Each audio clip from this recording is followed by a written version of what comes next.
పిల్లలకు జాగ్రత్త. ఈ అలవాట్లు మన జీవనం యువకులు పాడైపోతున్నారు. ఆరోగ్యానికి ఏమన్నారు బయట చాలా మంది రాస్తున్నారు, మద్యపానం ఆరోగ్యానికి హానికరం. దేవుడు 2000 సంవత్సరాల క్రితమే ఈ మాట. మద్యము ఆరోగ్యం హానికరము. పౌలు గారు ఇప్పుడు అదే బోధిస్తున్నాడు. మద్యముతో మత్తులు కాపుడి, మద్యము మత్తులయ్యి జీవితాలు పాడు చేసుకోవాలి. మీరు ఎలా ఉండాలంటే ఆత్మపూరులే ఉండు. ఆధ్యాత్మిక జీవితాన్ని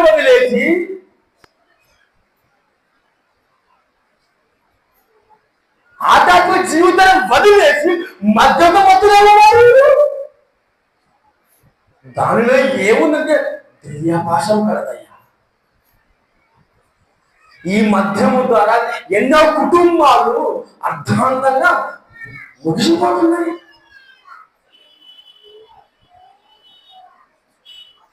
ఒక కుటుంబంలో యజమానుడు మద్యాన్ని బానిసైపోతున్నాడు. ఒక కుటుంబంలోన కుమారుడు బానిసైపోతున్నాడు. దేనితో? మద్యంతో.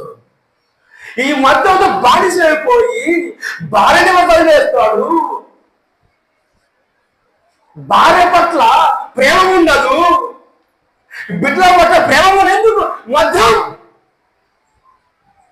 మద్యము ద్వారా కుటుంబము నాశనమైపోతుంది. మన కుటుంబంలో కూడా ఎవరో ఉండొచ్చు బహుశా మద్యం ఉండకూడదు అంటుంది బైబిల్. ఇక్కడ నువ్వు మద్యంతో బానిసైపోతున్నావా? నీ జీవితము ఎప్పుడు ముగిసిపోతుందో తెలియదు. ఒక మాట చదువుకుందామండి. ఈ ఎస్తేరు గ్రంథం చదవనమ్మా. మద్యం ద్వారా ఏం జరిగింది? ఈ పేజీ నంబర్ 414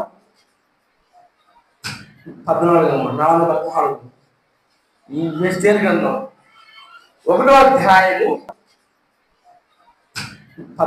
414 ఈ ఎస్తేరు గ్రంథం 1వ అధ్యాయము 1వ వచనం చదవండి ఎవరైనా.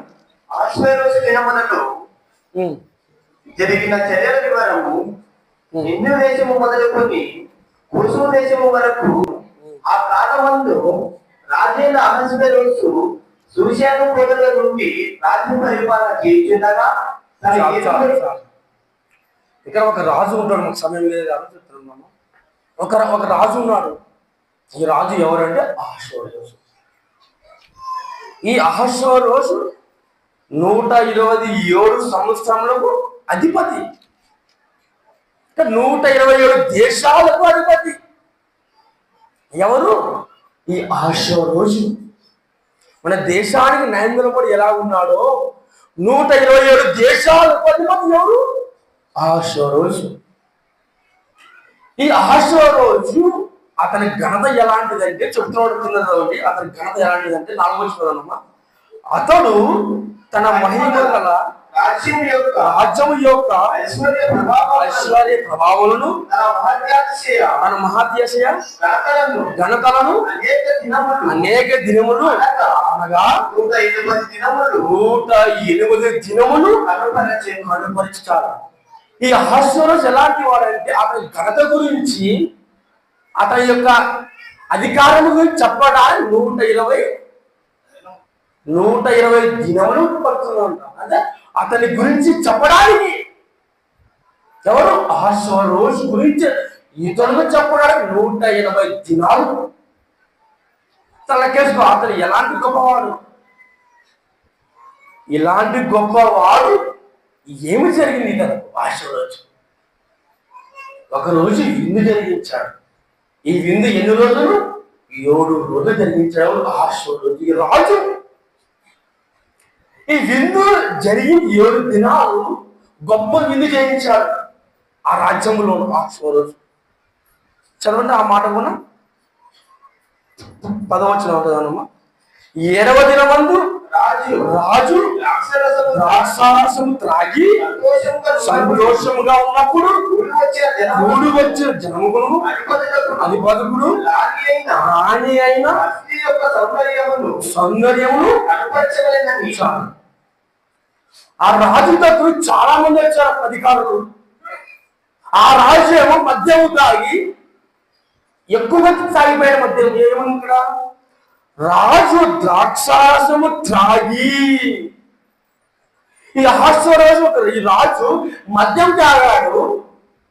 ఈ మద్యంలో ఏమి జరిగిందంటే అక్కడ ఉన్న అధికారులు రాజు నీ భార్య ఉంది కదా వచ్చి నీ భార్య అన్నాన్ని చూపించు అన్నప్పుడు అహస్వరాజు ఏమనాలి?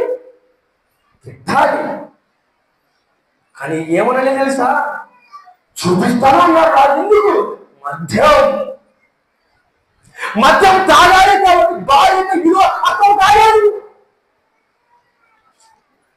మద్యంతో మత్తులో పోయాడు కాబట్టి తన భార్యకు అమ్మాన్ని అనేక చూపించాడు. మద్యము వలన మందు వలన ఎలాంటి ప్రమాదం ఉంది? జీవితాన్ని నాశనం చేసుకుని కాగా కుటుంబాన్ని కూడా నాశనం చేస్తుంది మద్యం. కాబట్టి ప్రభునందు ప్రియమైన దేవుని సంగమా, మన కుటుంబంలో ఎవరైనా మద్యంతో ఉంటే దేవుడికి ప్రార్థన చేయండి. దేవా నా భర్త మద్యంతో బానిసపోయాడు, దేవా నా కుమారుడు మద్యంతో బానిసపోయాడు, వాడిని విడిపించు. దేవుడి పాదాల కింద విడుకోవాలి. ఇంకా చాలా మంది మద్యం గురించి వివరించడానికి సమయం లేదు కాబట్టి మద్యం ఎలాంటిదంటే చెప్తారు సొలొమోను జ్ఞానవంతుడు, అది పాము వంటిదయ్యా మద్యము. అది పాము వంటిదా. ఈ పాము ఎప్పుడు కాటు వేస్తుందో మనకు తెలియదు. పోయే దారిలో ఎప్పుడు కాటు వేస్తుందో తెలియదు మా పాము. ఈ మద్యము కూడా పాము లాంటిదయ్యా. నేను ఎప్పుడు నాశనం చేస్తుందో తెలియదు, ఎప్పుడు ఏ రోగం వస్తుందో తెలియదు. కట్ల పాము వలే ఉంది దాని మద్యం ఉన్నాడు సొలొమోను దగ్గర. వచనం ముందుగా సమయం లేదు కాబట్టి మద్యము దేవుడితో పోల్చాడు సొలొమోను గారు, పాముతో పోల్చాడు మద్యం. అంత ప్రమాదం. కాబట్టి ప్రణాళిక పిలువబడే దేవుడి సంగమా, మన కుటుంబంలో మద్యం తాగేవారు ఉంటే దేవా నా భర్తను నీ చేతిగా అప్పగిస్తున్నాను, దేవా నా కుమారుని నీ చేతిగా అప్పగిస్తున్నాను. మనం చెప్తే మారరు. నువ్వు మధ్యాహ్నం మానుడు మనం మారరు. దేవుడికి అప్పగించాలి. దేవా ఈ సమస్య ఉంది తొలగించిన దేవుడికి కన్నీటితో దేవుడిని వేడుకుంటే ఖచ్చితంగా ఒక రోజు మద్యం నుండి దూరమైపోతారు. కాబట్టి దేవుని సంఘం ఈ అలవాటు మనలో ఉండకూడదు. ఎఫెసు సంఘంలో ఉంది. వాళ్ళు ఎవరు అన్నజనులు కాదు, క్రైస్తవులు. క్రైస్తవుల దగ్గరే ఉంది సమస్య. దేవుడు వాక్యం ఉన్న వారి దగ్గర ఉన్న సమస్య.